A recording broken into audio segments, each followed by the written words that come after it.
Step by step I try to claim He will save the day. Through the years He stayed the same. The promises He gave, and all the time I seek His presence and His face, 'cause He lives with everlasting fame. Everywhere I go, I am with my Jesus. Everywhere I go, He's the shining light. Everywhere I go, He will bring salvation now. I know. Everywhere I go, I am with my Jesus. Everywhere I go, He's the shining light. Everywhere I go, He will bring salvation now. I know He's the one.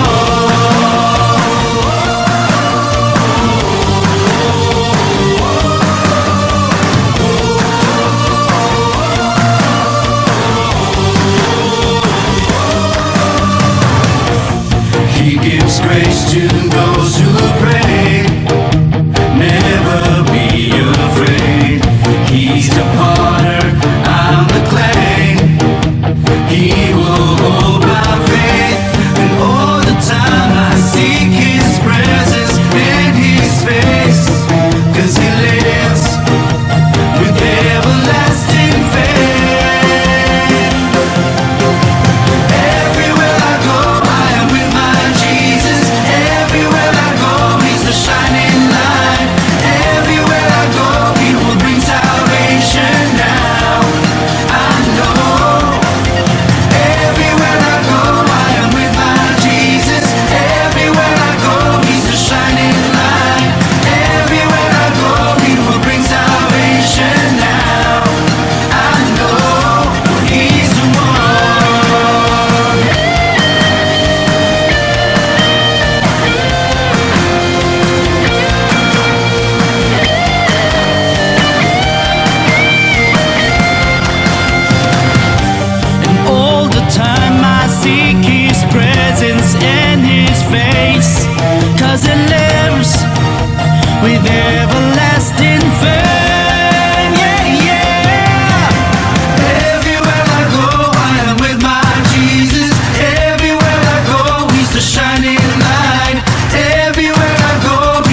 this life's nothing without your word by my side. You can use me, Lord. I surrender myself to you. 'Cause this life's nothing without you here by my side. Every time I try to leave, I feel so weak. 'Cause I know I belong to you.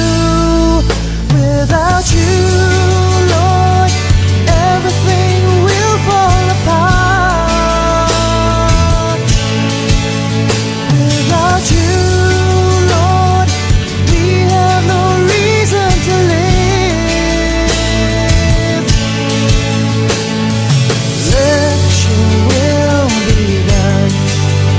In your hands will come as well. 'Cause we are not alone, we belong to you.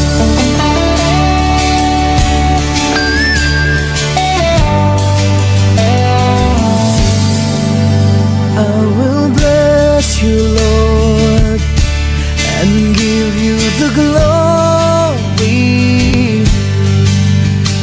'Cause all the good things in this life came from you. I'm not letting go till you anoint me, Lord. I don't care what the world says now, I'm here for you. Every time I try to leave.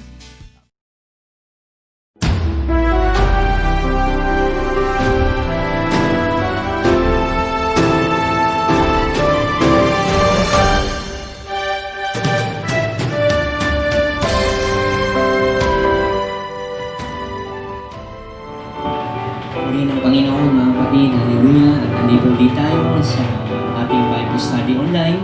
Sa araw na ito mga kapatid, purihin ng Panginoon, pagpalain po kayo at tayo po'y mananalangin sa oras na ito. Panginoon, salamat po, Diyos, at dalangin ko po, Diyos, na patawarin mo kami sa mga kasalanan pagkukulang at hiling ko po, Diyos, kumilos ka mula umpis hanggang matapos na sinasaway ko gawa ng demonyo, Panginoon, ang pasagaling Lord, kumilos ka at ikaw, Lord, na magpala sa amin at patuloy mo basbasan ang mensahe mo, gamitin mo lang ako ayusin ka, Lord, Panginoon, ano man ang mga problema ng mga anak mo ngayon na nakikinig, O Diyos, ikaw po, Panginoon, ang kumilos po. Pagalingin mo po ang may karamdaman, pagpakain mo lahat ng iyong mga anak at iligtas mo po ang aming mga buhay at kaluluwa. Panginoon, salamat po, Ama. Pinupuri ka namin, Lord, sa pangalan ni Jesus. Amen and amen. Hallelujah. Purihin ng Panginoon, mga minamahal. Sa oras na ito, dadako po tayo sa ating pong Bible Study Online, mga minamahal. Hallelujah. Purihin ng Panginoon. Basahin natin yung John 3, verse 1 to 3. May isang Pariseo at pinuno ng mga Hudyo na nagngangalang Nicodemo. Isang gabi, siya'y nagsadya kay Jesus. Rabay, sabi niya, nalalaman po namin kayo isang guro mula sa Diyos sapagkat walang makagagawa ng makabalagang ginagawa ninyo malibang sumasa Kanya ang Diyos. Sumagot si Jesus, sinasabi ko sa inyo, maliban na ipanganak na muli ang isang tao, hindi siya pag-aaharian ng Diyos. Sabi ng Panginoon, maliban na ipanganak na muli ang isang tao, hindi siya pag-aaharian ng Diyos. And our subject is entitled, We Must Be Born Again. Hallelujah. We must be born again. Purihin ng Panginoon mga kapatid, sana ay patuloy na makinig po tayo sa aral po ng ating Panginoon sa pagdating daw po sa pagiging born again o kapanganakang muli. Actually, marami nagtataka. Bakit nga ba katulad ni Nicodemo, sabi niya sa Panginoon, paano maisisilang yung taong matanda na? Paano maipapanganak na muli, mga minamahal? Yun ang pinagtataka ni Nicodemo eh.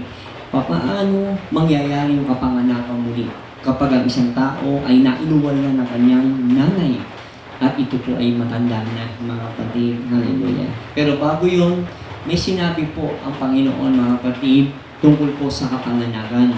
Dalawang bagay po. Mga kapatid, una, mayroong tinatawag na kapanganakan sa laman. Ito po yung tayo. Yan, kapanganakan sa laman. Yan po yung nangyari po sa atin na ipanganak po tayo ng ating ina. At ang pangalawa pong kapanganakan na sinasabi ng Panginoon Hesus, yung tinatawag na kapanganakan sa Espiritu. Ayan, hallelujah. Puri ng Panginoon. Dalawang bagay po, mga kapatid.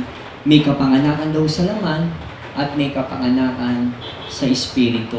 Purihin ng Panginoon. Hallelujah. Ano po ba yung ibig sabihin ng kapanganakan sa laman? Ito daw po'y tumutukoy sa pagsilang sa atin mula sa sinapupunan ng ating ina. Yan daw po yung tinutukoy na kapanganakan sa laman, mga minamahal. Tayo po'y nailuwa ng ating ina at yan yung tinatawag na kapanganakan sa laman.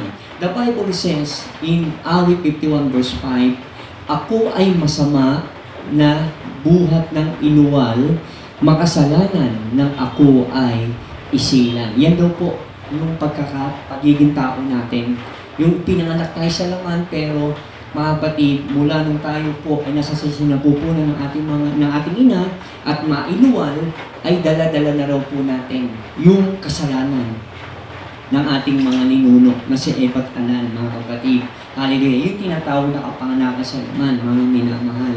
Purihin ng Panginoon. Sa Roma 5:12, nangyari po kasi yung dahil sa kasalanan ng ating magulang. Sabi nga ng verse 12, ang kasalanan ay pumasok sa sanlibutan sa pamamagitan ng isang tao at ang kamatayan sa pamamagitan ng kasalanan niya. Dahil dito lumaganap ang kamatayan sa lahat ng tao sapagat ang lahat ay nagkasala. Yung kapanganakan sa laman, mga kapatid, ay may dala-dala na raw po tayong minanang kasalanan sa harapan ng ating Diyos na buhay, mga minamahal.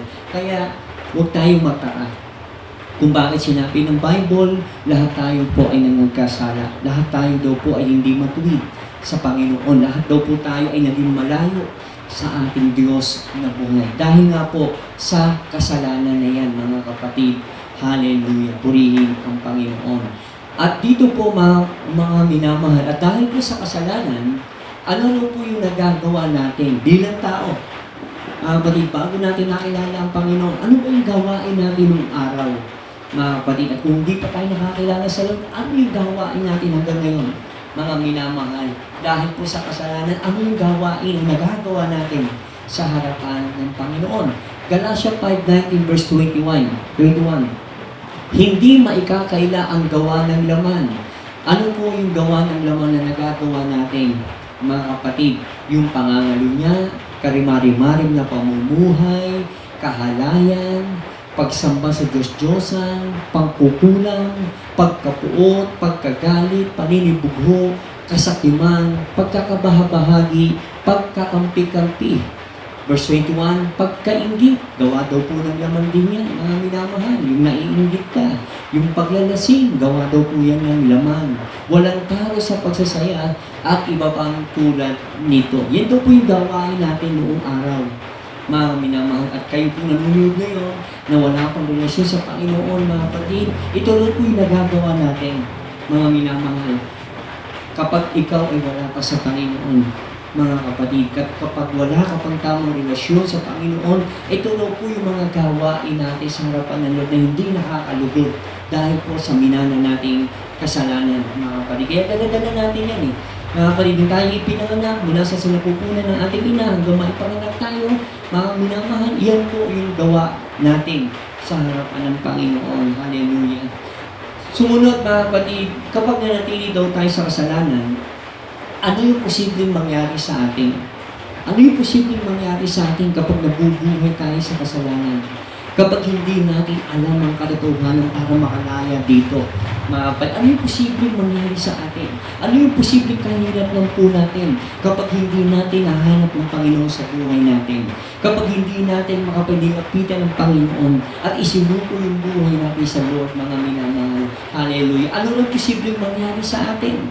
Ang sabi nga po ng Galatia chapter 5 verse 19 to 21, binabalaan ko kayo tulad noong una, hindi tatanggapin sa kaharian ng Diyos ang gumagawa ng gayong mga bagay. Sino na yung hindi tatanggapin sa karya ng Panginoon? Yung mga tao na gumagawa ng mga gawaing makalaman. Mga kapatid, yung gawaing makalaman, mga minamahal. Yan daw po yung mga bagay na posibleng mangyari sa atin. Yung hindi tayo makapasok sa karya ng Panginoon. Roma 8:6 verse 6 to 8. Ang pagkahumaling sa mga bagay ukol sa laman ay magbubunid sa kamatayan. Kapag nanatili daw po tayo sa gawaing makalaman, mga kapatid, mabubunid daw tayo sa kamatayan. Mabubunid tayo. Mamamatay tayo, mga kapatid. At ayaw ng Panginoon na mamatay tayo. Hindi lang sa physical, pati sa spiritual. Hallelujah. Ayaw ng Lord na mabunid tayo sa kamatayan. Kaya gusto ng Panginoon, layuan natin yung gawaing makalaman. Ang gusto ng Panginoon, tayo po maipanganak. Hindi po sa laman, kasi naipanganak na tayo sa laman Ang tinutukoy ng Panginoon kay Nicodemo, yung kapanganakan sa Espiritu. Yun po ang kailangan natin mangyari o magawa sa buhay natin. Yung maipanganak tayo sa Espiritu. At sabi ng verse 7, sapagkat kalaban ng Diyos, ng sino mang nahuhumaling sa mga bagay ukol sa laman, kalaban ng Diyos. At hindi siya sumusunod sa kautusan ng Diyos at hindi na kayang sumunod. Nagiging kalaban tayo ng Panginoon. Hallelujah. Kapag nanatili daw tayo sa gawaing makalaman. Kapag hindi tayo naipanganak sa Espiritu, mga minamahal, magiging kalaban tayo ng Panginoon. Sa verse 8, at ang mga nabubuhay ayon sa laman ay hindi maaaring kalugdan ng Diyos. Ayaw niya na manatili tayo sa gawaing makalaman. Ayaw niya, mga kapatid, na hindi mo malaman na pagkatapos natin maipanganak sa laman ay may kasunod yung kapanganakan sa Espiritu para po makalapit tayo sa Panginoon, para maging karapat-dapat tayo sa Panginoon, para mailigtas tayo ng Panginoon at makapasok tayo sa kaharian ng ating Diyos sa buhay. Yung maipanganak tayo sa Espiritu. Kasi po naipanganak na tayo sa laman, kaya lang nalulungkot ang Lord, dala-dala natin yung kasalanan ng ating mga ninuno. At the same time, yung mga nagagawa natin kasalanan na tayo mismo yung nagpasya, tayo mismo mga kapatid yung gumawa, nag-isip, hallelujah, yun po, kailangan maiwaksiya sa buhay natin. Kailangan mawala yan sa buhay natin. Kailangan maipanganak tayo sa Espiritu, mga kapatid, hallelujah. Sa Roma 8 verse 12 to 13, mga kapatid, hindi na tayo alipin ng likas na hilig ng laman. Kaya hindi na tayo dapat mamuhay sa laman. Ayaw ng Lord. Kaya iwasan daw natin mamuhay sa laman. Sapagat mamamatay kayo kung namumuhay kayo sa laman. Ngunit kung pinapatay ninyo sa pamamagitan ng Espiritu Santo, ang mga gawa ng laman, mabubuhay kayo. Hallelujah. Mabubuhay daw po tayo kapag tayo daw po ay naipanganak sa Espiritu. Kapag tayo daw po ay nabuhay sa Espiritu. Kaya kailangan natin po na maipanganak na muli. We need to be born again. Lahat ng tao daw po ay kailangan maipanganak sa Espiritu. Maipanganak na muli. Kaya nga si Nicodemo nagtatanong, nagtataka. Yan sasabi ng Panginoon, huwag kayong magtaka, sapagkat kailangan maipanganak na muli ang lahat ng tao, mga minamahal. Kaya kailangan natin maipanganak na muli. Kailangan po, mga kapatid, once na tinanggap natin ng Panginoon, once na inaako natin ng Panginoon sa buhay natin, ang gusto natin talaga, hallelujah, na tayo po ay magkaroon tunay na pagbabago sa buhay, kailangan natin maipanganak na muli. Kailangan po. Hallelujah. The Bible says in John 3 verse 4 to 7, paano may papanganak na muli ang isang tao? Sabi ni Nicodemo, kung matanda na siya, makakapasok pa ba sa tiyan ng kanyang ina para ipanganak uli? Tanong ni Nicodemo. Nagtataka si Nicodemo, paano may papanganak ang isang tao na matanda na? Actually, si Nicodemo po, mga kapatid, ay sabihin po natin talagang mahilig din po siya sa pagiging religyoso na minamahal. Kaya nga po, very aware sa sinabi ng Panginoon, mga kapatid. Sa verse 5, sinasabi ko sa inyo, ani ni Jesus, maliban, wala na rin tayong paraan, maliban na ang tao ipanganak sa tubig at sa Espiritu, hindi siya paghaharian ng Diyos. Yun po ang sabi ng Panginoon. Wala na raw tanging paraan para mangyari po yung kapanganakan sa Espiritu. Kailangan dumaan tayo sa kapanganakan sa tubig at Espiritu para mapagharian daw po tayo ng ating Panginoong Diyos sa buhay. Naalala ko sinabi ni Pablo, may mga bagay daw po siya, mga kapatid, na ayaw niyang gawin, pero nagagawa niya. At may mga bagay na gusto niyang gawin, pero hindi raw niya magawa. Why? Kapag wala po tayo sa Espiritu at hindi tayo na ipanganak pa sa tubig at Espiritu, hindi daw po tayo mapaghaharian ng Diyos. Hindi mo raw magagawa na matalikuran yung gawang makalaman kapag hindi tayo na ipanganak sa tubig at Espiritu, mga kapatid. Kaya minsan, nagtataka po tayo, hallelujah, bakit nagagawa natin yung ayaw ng Panginoon? Kasi nga walang kayang magkontrol sa atin, mga kapatid. Hindi natin kayang magbago ng sarili. Hindi natin kaya. Kailangan natin yung Espiritu ng Panginoon. Yun po ang reality sa buhay po natin bilang tao, mga kapatid. Hallelujah. Gusto ng Panginoon, maipanganak tayo sa tubig at Espiritu para mapagharian tayo ni Jesus. Para mapagharian tayo ni Jesus. Hallelujah.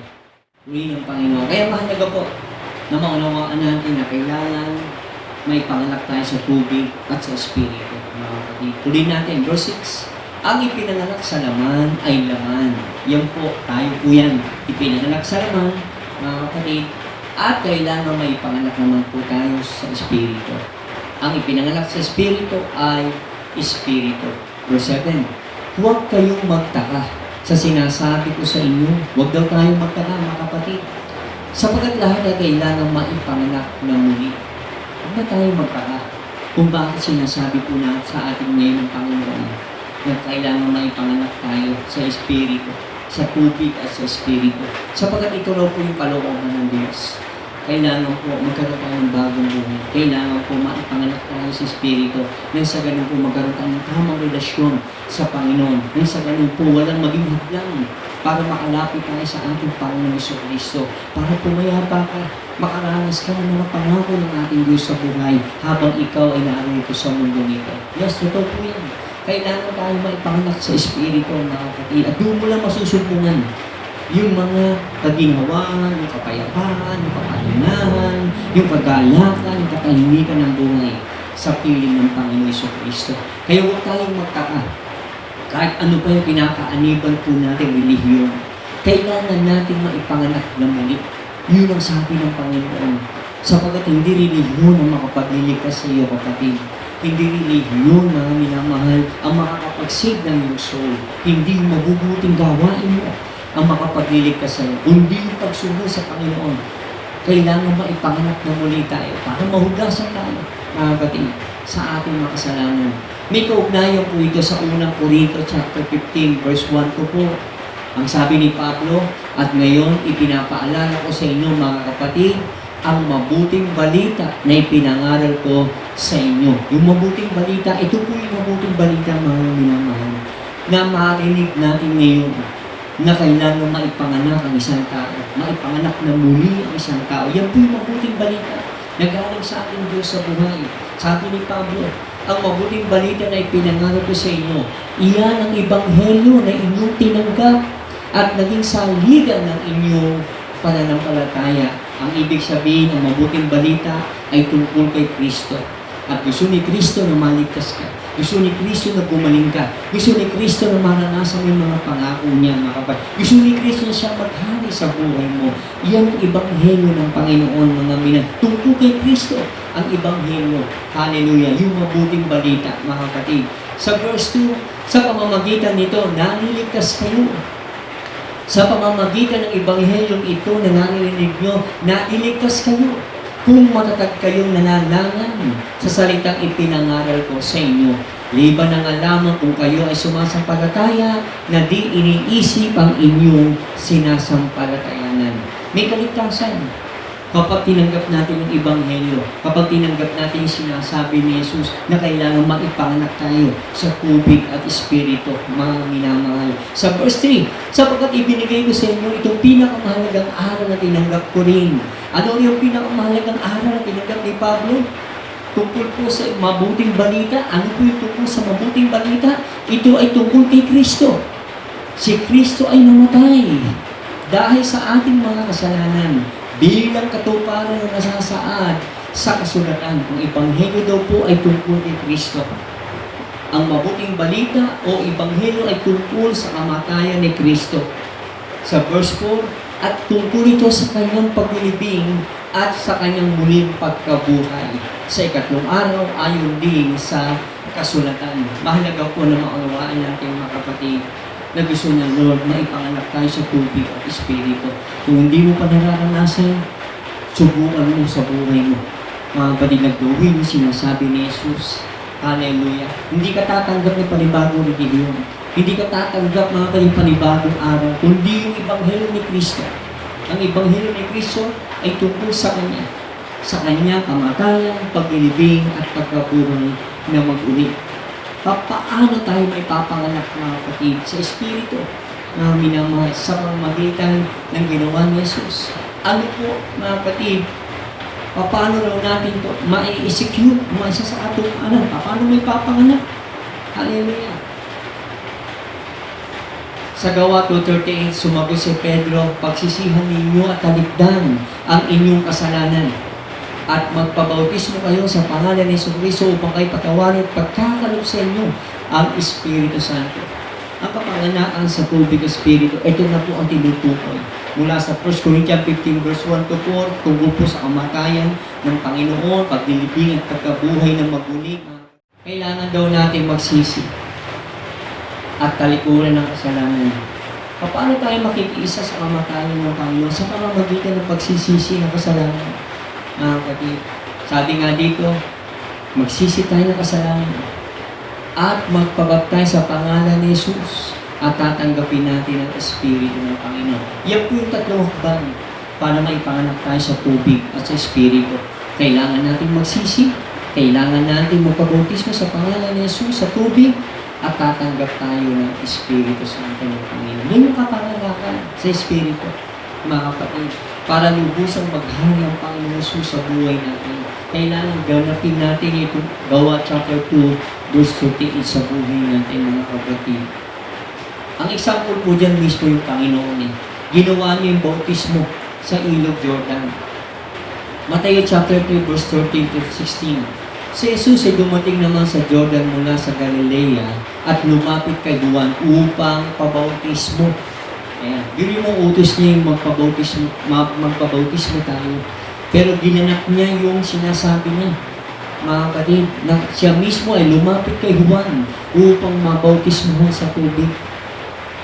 Verse 14, sinasala siya ni Juan na ang wika, ako po kailangang bautismohan ninyo at kayo pang lumalapit sa akin. Ayon ni Juan sana na siya yung magbabautismo sa Panginoon.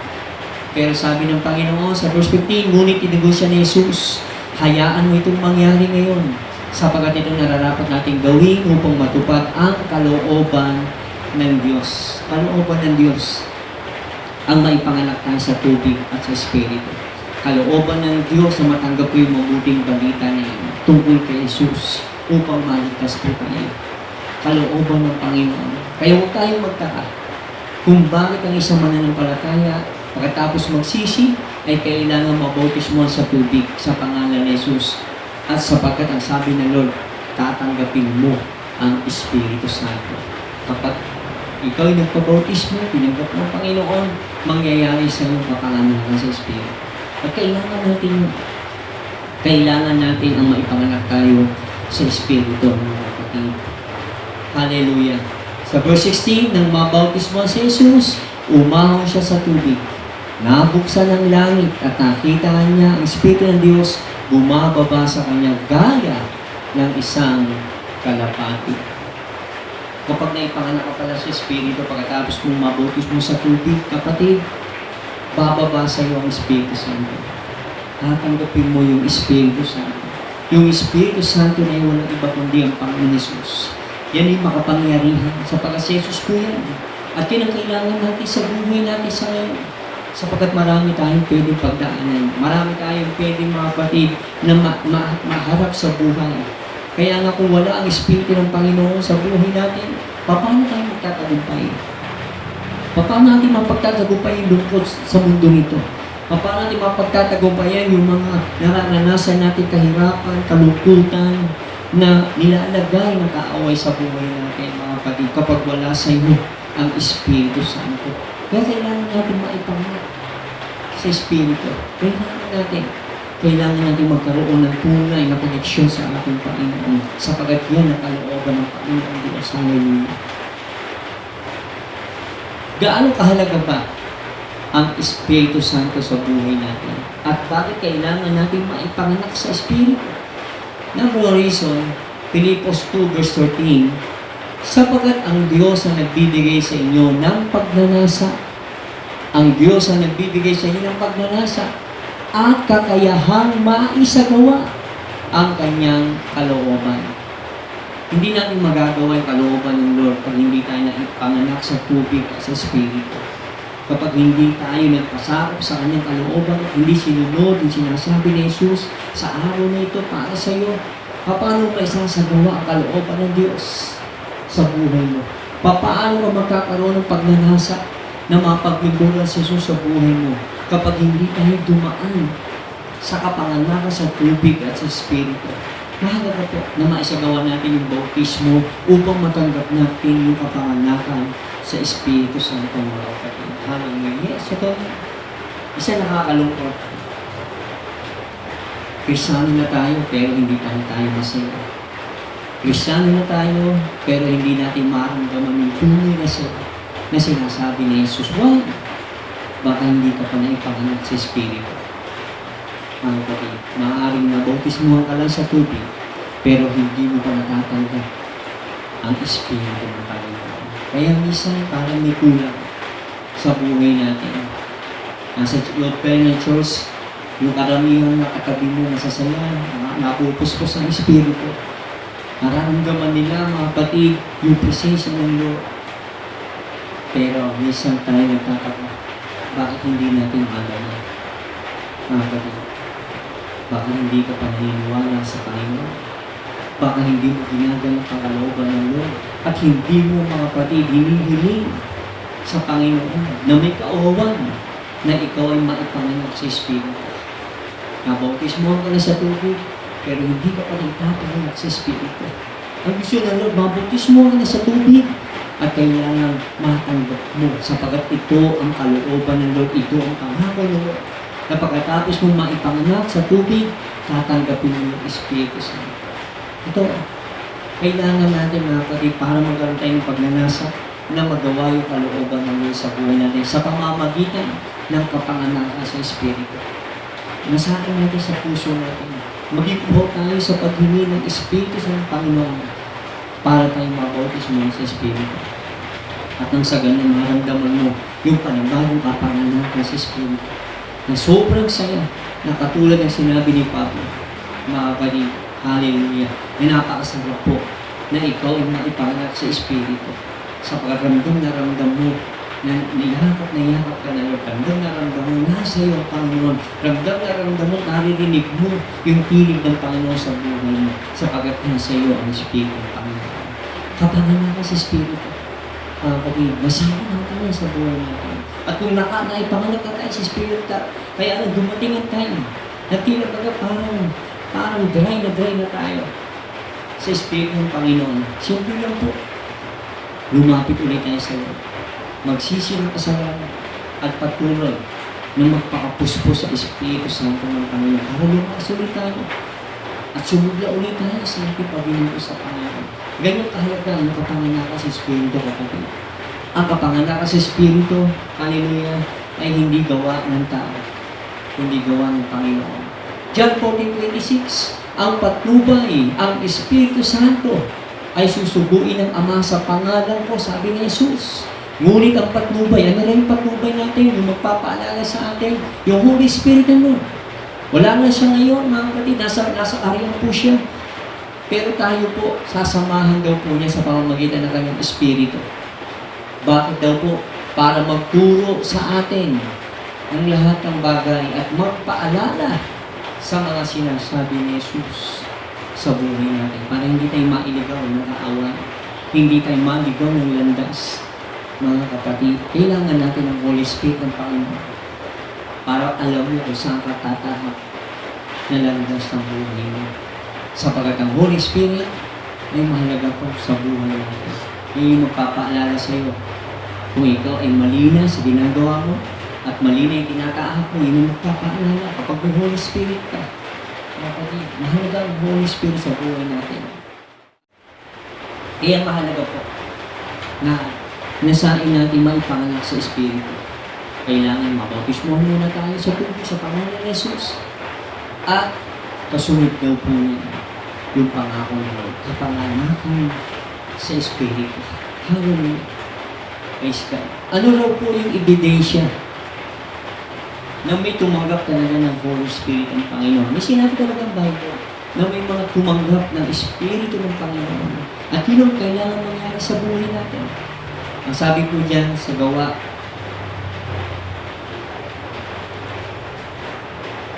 Gawa chapter 2, verse 1 to 4, nang sumapit ang araw ng Pentecostes, nagkatipon silang lahat sa isang lugar,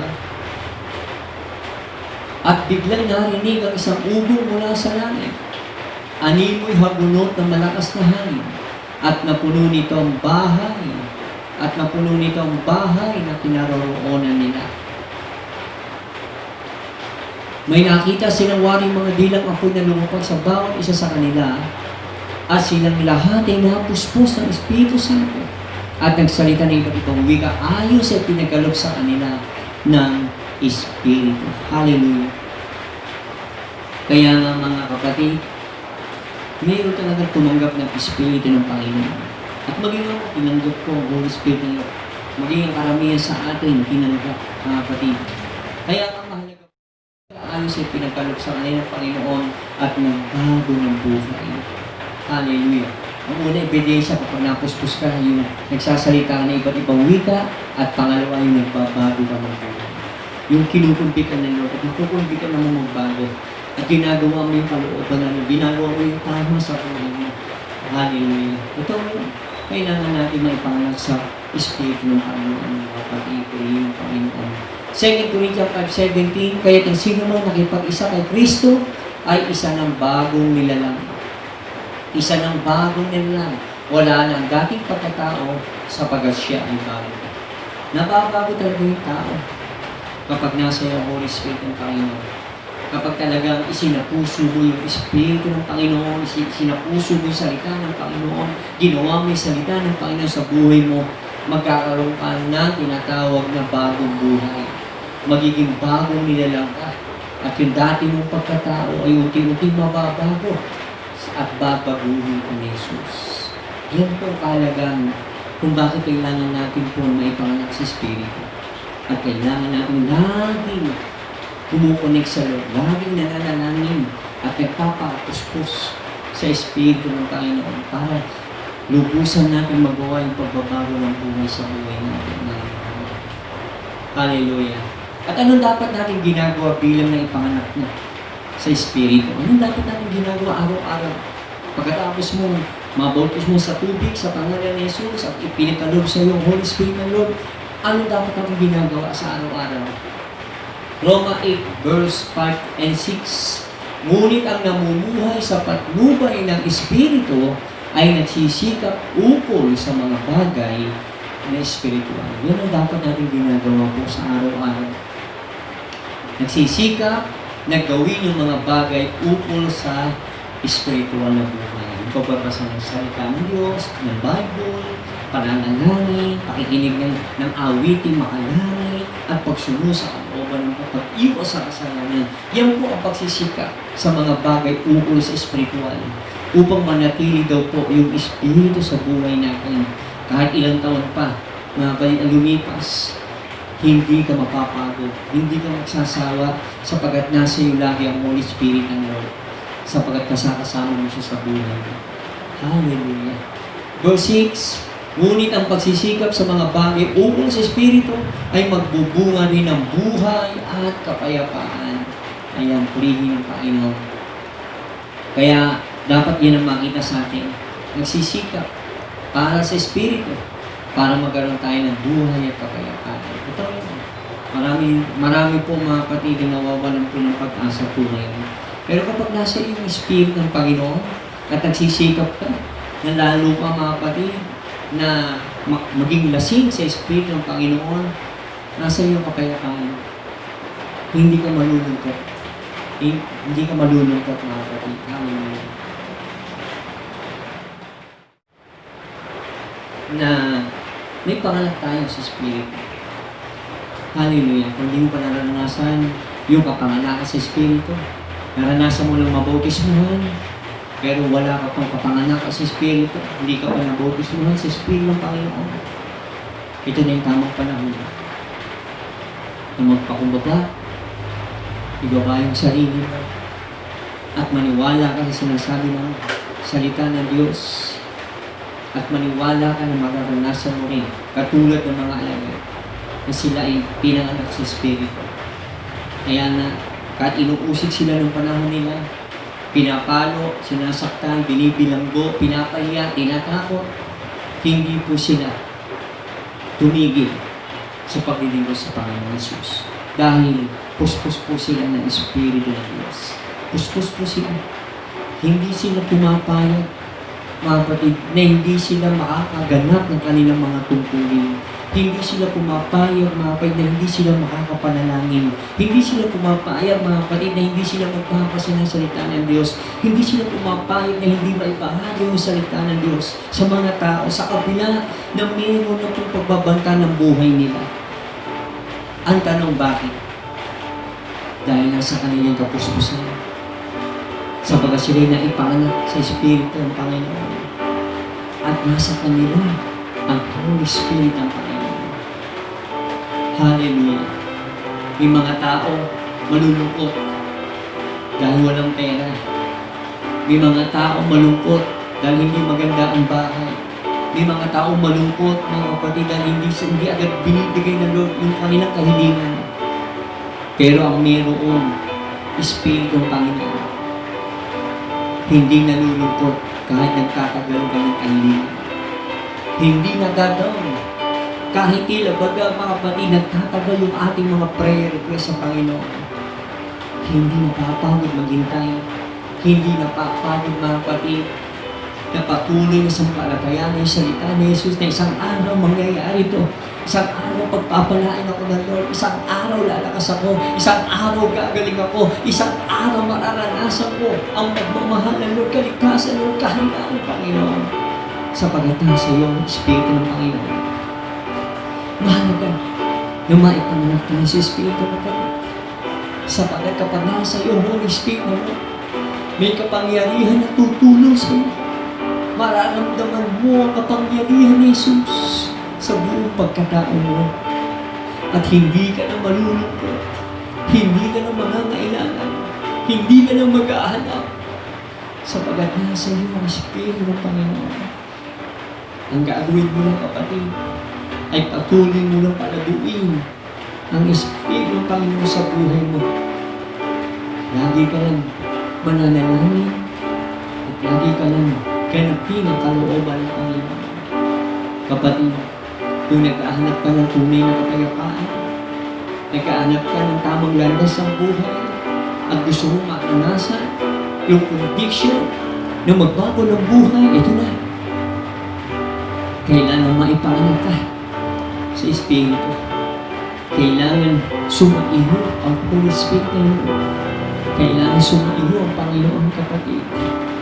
Sapagat napakasarap kapag nasa piling ka ni Jesus. Hallelujah. Pumigit po tayo lahat. Hallelujah. Panginoon, salamat po sa salita mo ito. Tunay, Lord, na ang kapanganakan pala sa Espiritu ay nagbumula, Panginoon, sa aming pagsisisi ng kasalanan at bautismo sa tubig at mangyayari yung kapanganakan sa Espiritu sa buhay namin. Tunay, Lord, na ikaw ay namatay, nilibing, at nabuhay na mabuhay. sa pamamagitan ng aming pagsisisi ng kasalanan, pagkalibos sa kasalanan, ay nakikiisa kami, Panginoon, sa iyong kamatayan. At sa pamamagitan ng paglubog namin sa tubig, sa iyong pangalan, Panginoon Jesus, ay nilulubog din po namin, Lord, ang aming mga kasalanan. At sa pamamagitan ng iyong pagkabuhay ng maguli sa tatlong araw, mangyayari sa amin, Lord, ang pagbabaan mo ng iyong Holy Spirit sa buhay namin. Tunay, Lord, na kung mananaman kami sa salita mo, tunay, Lord, na maniniwala kami, susundin lang namin sa salita mo sa buhay namin, mangyayari ang kapanganakan ng Espiritu sa buhay namin.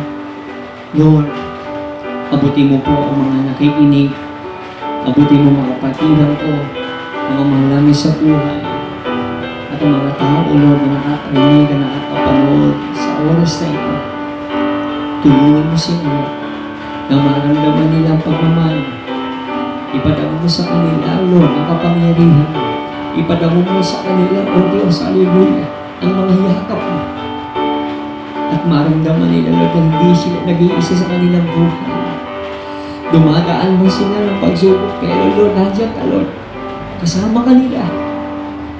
Kaya huwag silang mag-alala. Kumayapa lang sila. At kumapit lang sila sa iyo, Panginoon Jesus. Siguradong gagaling sila. Siguradong pagpapalain mo sila. Siguradong lalakas sila. At siguradong magkakaroon sila ng kaligtasan. Panginoon Jesus, hipuin mo ang lahat ng narinig at ang mga nakikinig. At patuloy, Lord, gumawa ka ng himala sa buhay nila. Pinagpapala ko ang lahat ng iyong mga anak. Pinagpapala ko mga workers and members. And to God be the glory sa tayo sa angels at sa lahat ng iyong mga anak. Sa aming mga bishop at pastor. At sa lahat ng mga kaluluwa, Lord, ngayon lang nakapakinig, abutin mo sila. Ipatuloy ipuin mo ang puso nila kaluluwa. Lord, nawalog ang sumpungan kanila at hanapin ka nila sa buhay nila. Salamat po, Jesus, sa araw na ito. Salamat po. Pinagpapalo ko lahat sa pangalan ni Jesus. Amen. Amen. Amen.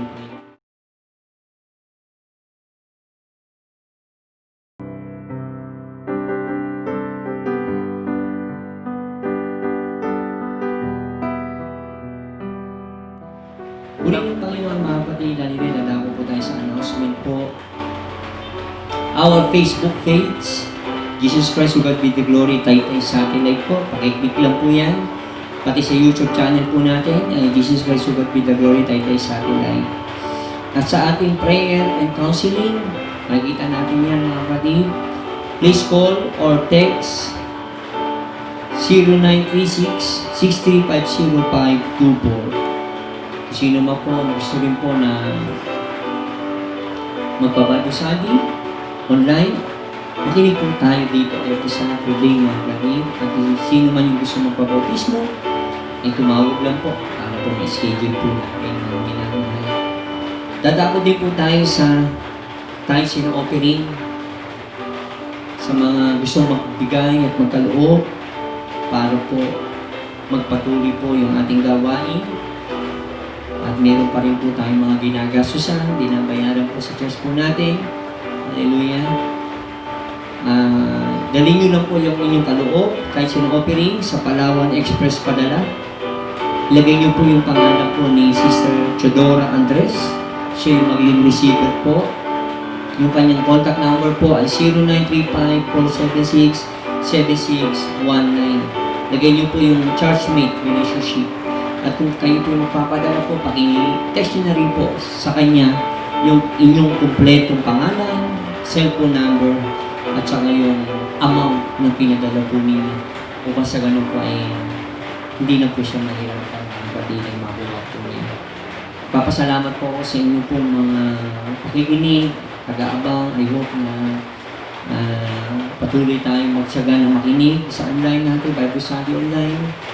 At patuloy huwag kayong magsawa rin po sa pagmamahal po po sa ating Panginoon, sa ating gawain, sa inyong mga pagbibigay, pagpalain po kayo ng Panginoon, huwag kayong masawa.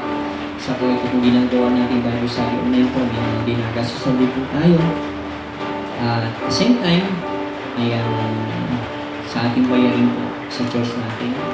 I hope, in Jesus' name, ay patuloy na makaipon po tayo ulit kung maging talagang makasunod po ito sa ating pamilya.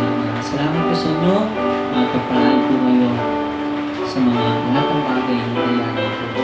Salamat po. Sa susunod na Sabado po. Salamat po.